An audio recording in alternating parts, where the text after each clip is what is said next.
النهاردة يا جماعة الدولار قرر يروق شوية وما يعملش حركة مفاجأة. استقر قدام الجنيه المصري مع بداية تعاملات الصبح، وسجل في البنك المركزي 48.52 جنيه للشراء و48.66 جنيه للبيع.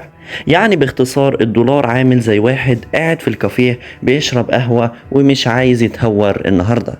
وفي البنوك معظم البنوك ماشية بنفس الترند تقريبا، وكأنهم متفقين في جروب واتساب.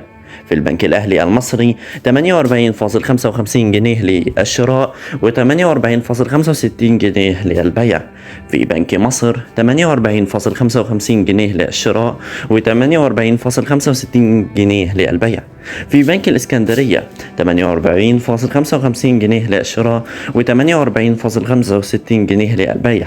في البنك التجاري الدولي 48.55 جنيه للشراء و48.65 جنيه للبيع.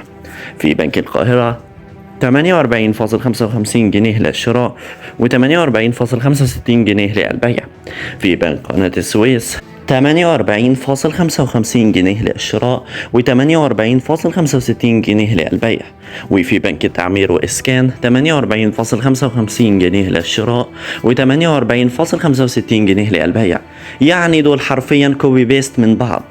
ولكن بقى هنا البنوك اللي عملوا شوية اختلاف هم كالتالي: في بنك البركة 48.53 جنيه للشراء و48.63 جنيه للبيع. يعني فرق قرشين كده عشان يبان مختلف. في بنك ريدي أجريكول 48.52 جنيه للشراء و48.62 جنيه للبيع. في مصرف أبو ظبي الإسلامي، وهنا المفاجأة، 48.68 جنيه للشراء و48.78 جنيه للبيع.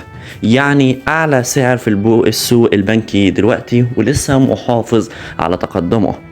خلاصة الدولار نايم وهادي في معظم البنوك. اللي عايز يشتري او يبيع مفيش فرق كبير، غير لو رايح مصرف ابو ظبي الاسلامي، هناك السعر عالي شوية. وبالنسبة للناس اللي مستنية مفاجآت، الدولار واضح انه بيقول استنوا للويك اند او نهاية الاسبوع، خليني اريح شوية.